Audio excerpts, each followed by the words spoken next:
Daniel and Anthony, maybe we'll just start. So thanks very much for coming along today, everybody. It's great to see you all. We're announcing our show, 9th of December, Copper Box Arena. The boys are back in town. James DeGale, MBE, defending his IBF Super Middleweight Championship or title, and Lee Selby from Barry Wells, defending his IBF Featherweight title.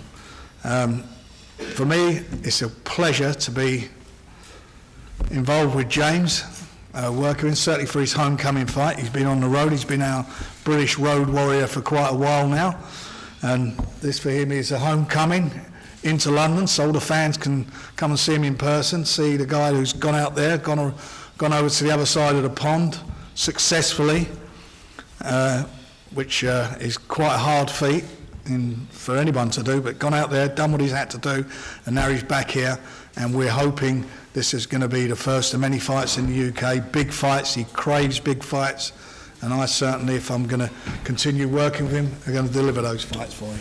So it's a great pleasure, as I say, for James to be on the show on the 9th. And then we've got Lee Selby, cracking fighter, you know, one of the best out there. We're blessed in the UK with featherweights in Ireland. Carl Frampton, Josh Warrington, who just won his IBF Eliminator. There's some great fights to be made there between these three guys, and first of all, Lee's got to get over his fight on the 9th, and when he does, his next fight will be a mandatory against Josh Warrington, so it's one that we really want to put together. I know the fans want to see it, I know Lee wants it, I know Josh wants it, and more importantly, the British public want it. They're the fights that they want to see, and it's our job to deliver them. So I'm absolutely delighted, as I say, that these two guys, two well-respected fighters, are on one of our promotions. And then we've got, to my left, Anthony Yarde, our new kids on the block. Anthony Yarde, 30-0. He'll be defending his WBO Intercontinental and European title fight on the same card against Nicola Sergei-Locker, I hope I pronounced that properly, who in his last fight drew with the former WBO champ Ziegles, so it's a step up for him. And then we've got our heavyweight sensation, Daniel Dubois, 5-0. He's fighting Dorian Dark. Daniel's going from strength to strength. He's looking good in every fight. He's got a long way to go yet. He's the Southern Area and WBC Youth Champion. Long way to go yet, but everything he does, I know the public like it. I certainly like it, and I'm sure he's sending some shock waves higher up for his way forward. But as I say, we've got a fantastic card here. Great fights, great fighters, great youngsters coming through. And it's going to be a fantastic night for the boxing fans on the 9th of December at the Copper Box. I'm sure you've got a lot of questions to ask, so please feel free to ask them. James, why is the time right to come home now? Because it is, man. I've been craving a homecoming. I perform best at home. I want to come home. I've done the American thing. I've been to America, boxed out there, boxed in at the Barclays Centre in New York in the unification fight, but it's time to come home now, man. I want the big fights back at home. My advisor Al Heyman put this towards me, this opportunity, and I was like, do you know what, why not? Uncle Frank's back, he's making a comeback, a proper comeback. As he said, he ain't been nowhere, but for me, making the comeback, he's put on a fantastic show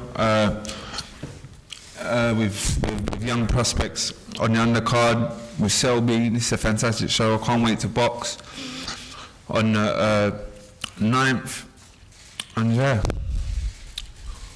You say though you performed best at home. You haven't done bad away, have you? I've done fantastic away. I mean, I've been on a good run. Obviously, my first defence of my world title was out in Canada against Lucien Bouet. I probably didn't get the credit I deserved for that fight because Bouet was a live opponent and he had a lot left. Then I boxed Medina. And then obviously the big one against Shaq. So I've done all right, but there's so much more to come. So since Medina fight, I've been boxing one-armed. So it just shows you how good I am. You know what I'm saying? I'm a right-handed southpaw, everything comes off my front hand. And I couldn't do it. I couldn't throw the right hook, couldn't double up on my jab. So it's been frustrating, but it just shows you how good I am. How's your punch back nice, back two-armed, punching hard, and you lot will see a difference in the night.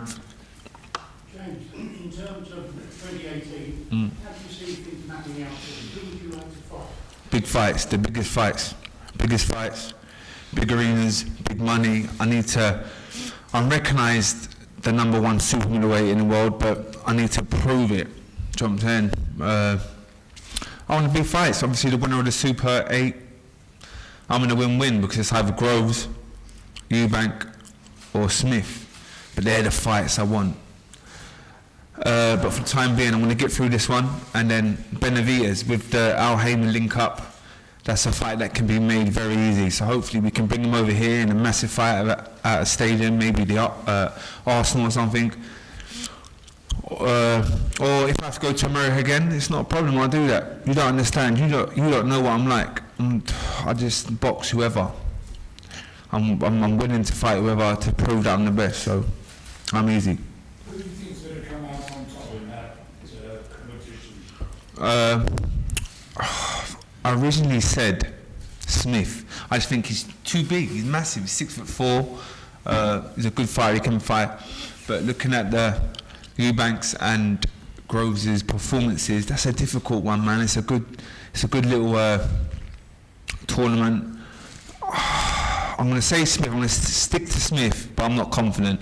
But Groves, I'm heading towards Groves as well. But it's good, man. But I want the winner. Would you prefer Groves to win so that you can get that revenge fight? Of course. That's a massive fight. It's there anyway. It's always there, but that's a massive fight. Obviously, both being world champions as well now, it makes it even bigger. So, but I'm easy. I'm confident beating all of them. Eubanks had a lot to say as well. He runs his mouth, had a couple of good performances. So, that's another one. What sort of date would you hope to be up if you could make it Benavidez fight early? Early, as soon as. So I'm going to speak to Al. Hopefully Frank will be able to sort. He can sort with Al Heyman. And listen, the big fights, man. I think that's a good fight as well. He's young, up and coming. He's Mexican. He loves a fight. I think the styles gel. Yeah. And over here we could do it big. So I'm hoping, because I think he's boxing that. What's his name? That Romanian geezer that's based in Las Vegas. The guy that he just beat. He's having a rematch with him. And once that's done, I think it's in January.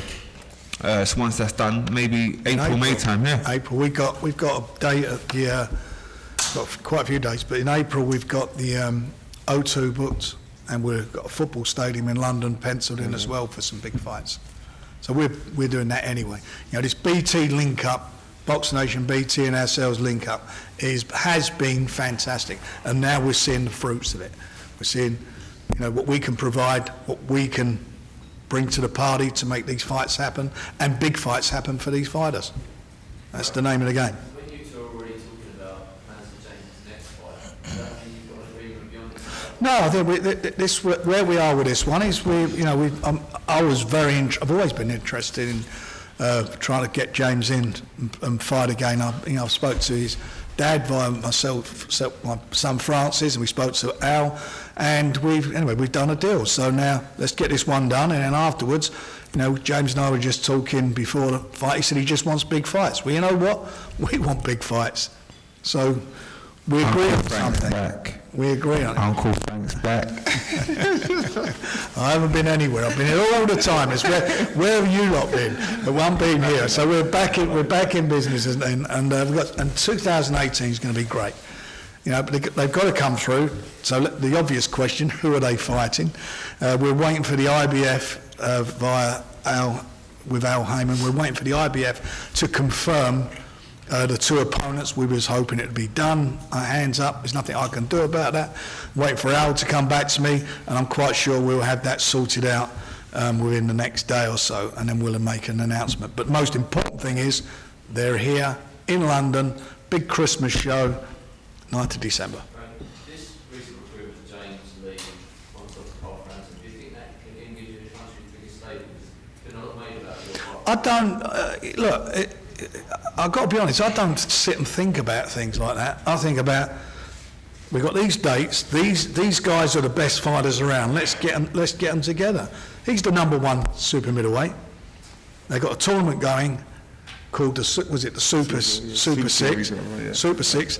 It's the Super Six minus number one, because he's the number one. So that's what that is. So anyone wants to be considered to be the best, they got to fight James DeGale.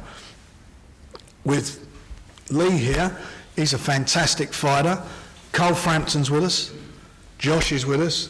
Look at those trilogy of fights that we can make, those 3 different permutations of fights we can make with these guys. Who knows what's going to happen? There's a close fight, it's a tough fight, there's rematches to be made. And that's what we want to deliver. The fans want it. We're in it for the fans. And I'm going to say this really out loud. We're not StubHub orientated. We're here for the fans. We're not slinging out pay-per-view fights. We want to do pay-per-view. Of course we do. Some big fights need to be pay-per-view. We are here. We're fan-friendly. Come and see the shows, fan-friendly. You can see these guys on BT, on Box Nation, or buy a ticket and be there. And we want to be delivering the best to our customers and to the boxing public, because they deserve the best. But now I ask you that, do you think you now have the country's best stable? I think it's not. I don't even look at it as a stable. I'm involved with some of the best fighters around, no doubt about that. But I've been doing that for a while. Billy Joe Saunders is no slouch. Terry Flanagan's no slouch. They're undefeated guys. They've got great pedigrees. Olympians. He's an Olympian. We've brought guys through in a tough way without the help of a big TV company. It's a game changer now. I know that we got some great folks. What I do know we got the best young talent by a mile, not in this country, I think in the world. 2 of them here. Some of the great young fighters coming through with us. And they're, within this time next year, they're going to be sitting this here. These guys will be in their big fights and moving forward. And these guys will be sitting. We've got a great talent coming through. We've got great talent we're promoting, and you can see all of it. You can see the established number 1 in the world. You can see one of the best featherweights in the world, who some people may say is the best featherweight there. We'll find out in due course, provided he comes through on the 9th. But you can see all of those, along with this great talent, on our shows regularly. Look at the shows we've been putting on, the undercards. They're fantastic value for money all the way through. We've been delivering quality, and that's what we're about. Not in there, and remember, we've done it losing money. As a few people have mentioned, we look at their accounts, they've lost a few quid. Well, we did lose a few quid, and you've got other promoters who've made a fortune, but won't invest. This guy, why weren't they fighting on Saturday in Cardiff? That'd have been my show. I've had them on there in a heartbeat. Why weren't they on there? They're here now, and they're here for a reason, because we're behind them, we believe in it, and we're investing, and we're putting our money up. And as I say, this is all part of next year, providing these guys all come through next year, building and delivering to the British public, the British boxing public, great fights and great value for money. So yeah, we got the best stable. Following up on that, Andre Ward has vacated the belt, and obviously Andy Yarde is in position. When do you think he's going to be challenging or maybe fight for one of the big belts? Sorry, who? Andre Ward has vacated his belt. Yeah. And he's like heavyweight. When do you think Andy Yarde Look, Anthony is a quality fighter. He's 12 fights as an amateur. He's had 13 fights as a pro. Compared with how many fights you had in your whole 25. career, and how many amateurs do you have? I had over 100. You look at that, and then look at what he's had and what he's achieved. It's been quite significant. Having said that, he's got a way to go. He's not going to be an Andre Ward. He's not going to be world champion in his next fight. I think sometime next year, towards the end of the year, he's going to be in a position where we're going to have him up there and thereabouts, and he'll be challenging for that. Look, fight for a British title tomorrow. I don't know what Frank Buglioni was doing fighting whoever he was fighting last week. He should be coming to fight him. Did you see that poll? They did a poll on one of the forums, and it was 85% of the people wanted to see Frank Buglioni and him, not Jose Burton or all the losers, the winners fighting each other. But he's ready to do that, not a problem in the world. And this guy over here, he's a monster. He frightens me when I watch him. I watch him and I can't believe, in my time in boxing, and I've been around well, I remember Noah. I've been around that long, and I remember seeing, when I see him and I watch him, he is without a doubt, in my opinion, the best young heavyweight I've seen at this stage of his career, bar none. For what he's had and what he's done, and he can be anything. If he keeps doing what he's doing, he's going to take the world by storm. And I'm putting a lot on his shoulders, but you know what? He's capable. He's in that ring. It's like he's in his front room. He's in there. He's relaxed. He goes out and does what he does. He's a fantastic talent, and for me, I'm excited. You know, my mate here, Uncle Frank, well, it's old Grandad Frank, you know, but I'm there and I watch it and I see it and I get excited by this. This is exciting times. You know, and I'm thinking next year, wow, what is it going to be? It's just a pleasure to be involved and a pleasure to be doing this, because I love it and I love being involved with these guys and seeing them and bringing them to the British public. It's just great. It's a great time for British boxing.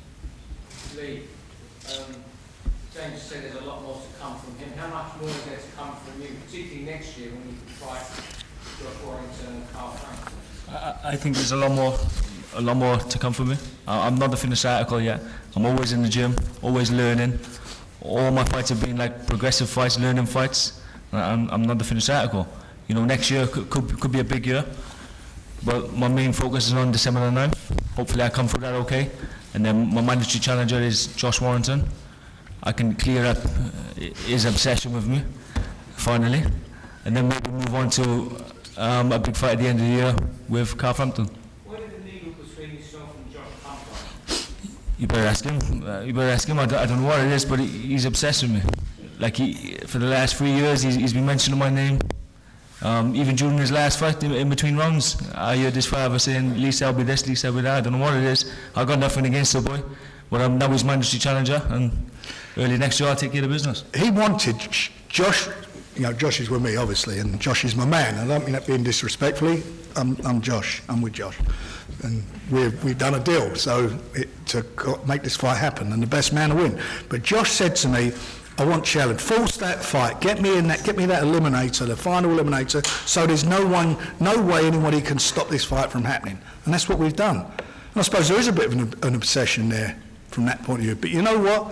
The obsession's done. It's a magnificent obsession. It's done now. Please God, Lee comes through his fight okay. Then I'm quite sure, because the money will make it work, we're at Elm Road. Big fight. I say hopefully I come through. And that's what we want to do. That's where we're at. He wants it. Josh wants it. Carl Frampton wants them. They want it. They're fighting men. You know, you want it, don't you? It's money. They want the big money. They want the big fights. We want to deliver them. And there's no reason why, like Carl, Josh, and I can do like a round robin, all fight each other and see who's number one. Is it Warrington you actually prefer first out of him and Frampton? Well, I got no choice. He's mandatory challenger. That's done. That's the next. Well, that's the fight next. That's the fight. Whoever is the IBF champion on the 10th of December, who's got that belt on has got to fight Josh Warrington. I'm quite sure it'll be Lee, because Lee's a class act. I hope so. But that's You're right. where we're at, and that's what we're doing. James, What? James, do you ever see yourself moving up to light heavyweight? Possibility. Jack, or you've got a lot of business at 168 still? There's a lot of business at 168 still, isn't it? There's so many fights at super middleweight that I want and that I need, really. I think there's some brilliant fights, but yeah, maybe it's a possibility. I'd love the rematch with Badou Jack, and I would move up in weight because, as I said, he beat me one arm, so he must feel a bit stupid, really, coming out and some of the stuff he said after the fight. But I would go up in weight, I would, and once again with the link with Al Heyman, I think I'd be able to get a world title as well. Adonis Stevenson is a dangerous fighter. Do you know what I'm saying? You've got to pick your fights if you move up in weight. But he's getting old. He's 40 years of age. He's aged well. He's black don't crack. But you know what I'm saying? We'll see. But I've got so many fights at super middleweight. I'm just concentrating on that. And I say, man, the future's looking bright.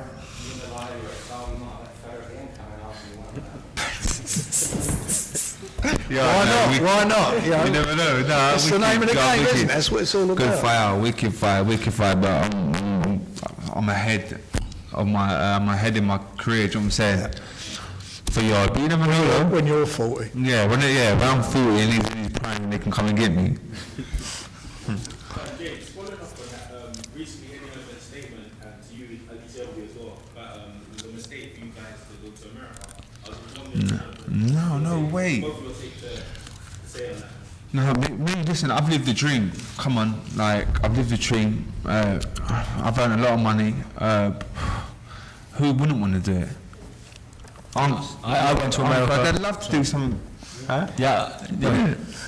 I just topped my own bill at the Barclays Centre in front of like 15,000 people on Showtime, on Sky. It's crazy, it's madness. But like I say, I wanted to come home, and I'm with Frank. Yeah, it's been good, but Lee.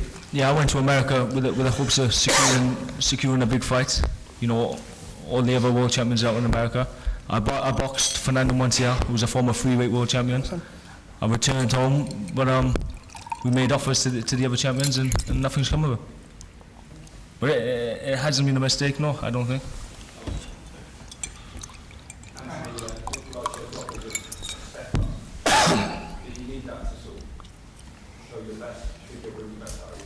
Well, yeah, in a boxing career, you always like gradually step up. So everything's timing, and the right opponents will bring out the best me. So yeah, at the right time.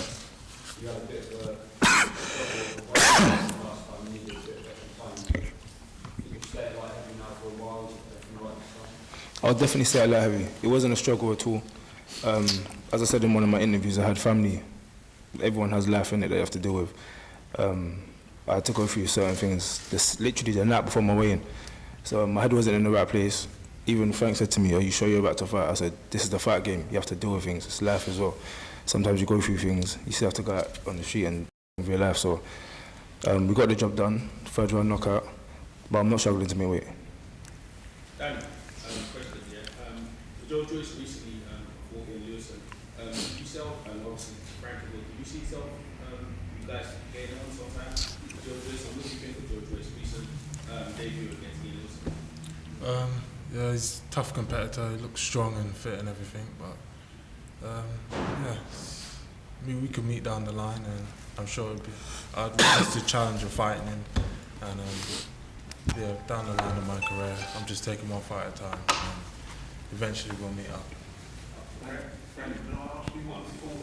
Sorry, say again. Frank, same question to you, Frank, before Joe Joyce. Yeah, it's a fight to be made down the line. There's no doubt about that. You know, Joe's he's had a stellar career as an amateur, and he's just now, turned pro. I'm sure their paths are going to cross. They've sparred with each other quite a bit over the years, so I don't think you're too worried about taking that fight, are you? No, So there you go. So and when he was sparring, how old was you then? He was what, 18? 18. What's he going to be like when he's got his man strength? When he's a man, my God, it frightens me. I wouldn't want to fight him. Dan, can I ask you what you thought of the Joshua performance of the weekend? I didn't watch the fight. I watched a couple of highlights. It looked like a tough, grueling fight for both of them, and yeah, Joshua was going to win, regardless of the stoppage prematurely or not. But it was a tough fight, and the best man won. So. Frank, did you get anywhere with the board about changing the age limit? I don't think that's going to be an issue. That's not an issue now. The issue is getting Frank Buglioni to fight him. That was trying to make that fight. But regarding where we're going with Daniel, is obviously Sam Sexton's a champion now. I think he's having a fight on one of our shows. I think we're working on that at the moment, and no doubt sometime next year he'll fight him for the title. They're willing to sort of change that rule, Yeah, I think so. Well, he's Southern Area champion. Why shouldn't he?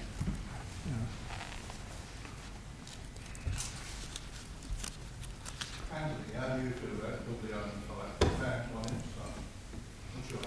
Well, it makes sense to me. Like, that's just what makes sense. As Selby said, someone's obsessed with him. Bugaloni's obsessed with me. He keeps calling out my name, but then when we're trying to make the fight happen, don't need to spar him. No, we haven't sparred. He was a super middleweight before. We was meant to spar one time actually, but it didn't happen for whatever reason. I won't get into that, but same thing with the fight. I personally don't think he wants to fight me. I've had certain conversations with certain people. I'm not going to put no one in deep waters, but he don't want to fight me. It's a fact. He fought Craig Richards, yeah, who I know well, who's had one fight before that at light heavyweight. Gave him a week's notice, and I didn't even watch the fight, but everyone was telling me it wasn't even that much of a gap. Not only that as well, Craig fought a week before, so you know what happens to your body when you have a fight. Well, fighters know, adrenaline, all that, feeling tired the next day, not sleeping because you're excited and all them kind of things. Craig took the fight on 6 days' notice, and went 12 rounds with him.